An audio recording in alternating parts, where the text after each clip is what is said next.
Typhoon Mangkhut, Philippines counts cost of deadly typhoon. The Philippines is counting the human and economic cost of Typhoon Mangkhut, which ripped through its main island with deadly consequences on Saturday.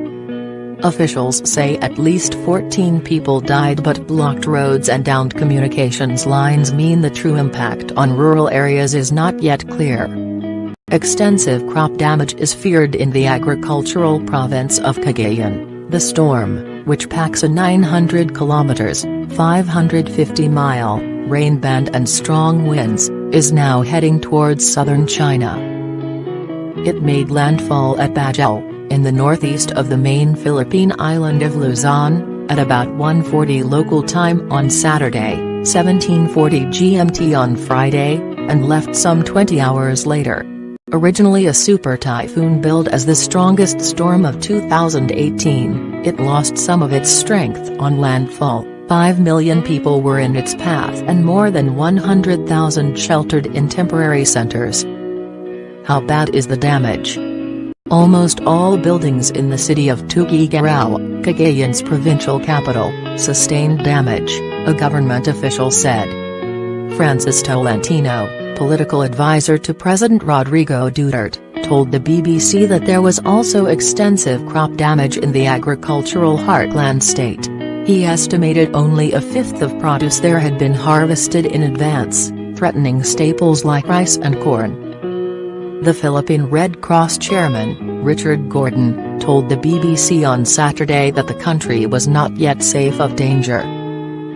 After the winds come the rains, comes the water, so the next problems that we have to face are floods and access to these areas again, he said. BBC correspondent Jonathan Head, in the main island of Luzon, saw 200 people who had taken shelter in a school being re-evacuated because a swollen river threatening to burst.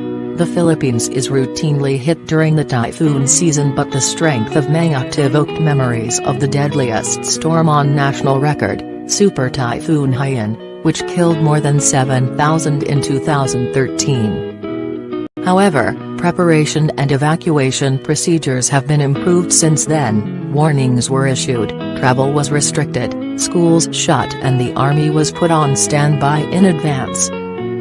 Where is the storm going now?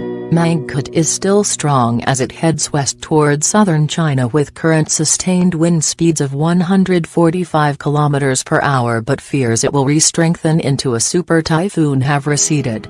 Residents in Hong Kong have been preparing using sandbags and securing windows and fragile structures. Antoine Lee, a government official at an emergency center in the fishing village of Tai O on Hong Kong's Lant Island, said residents must not underestimate Mangkhut. This typhoon will be very dangerous as it will arrive when everyone is sleeping and there is no way to leave, so we have called on residents to leave the village before it gets dark, he told Reuters news agency. Mangkhut is expected to weaken into a tropical depression by Tuesday. Ask a question. Share this chatbot. How have you been affected by the typhoon? Email javiersay@bbc.co.uk. Please include a contact number if you are willing to speak to a BBC journalist. You can also contact us in the following ways.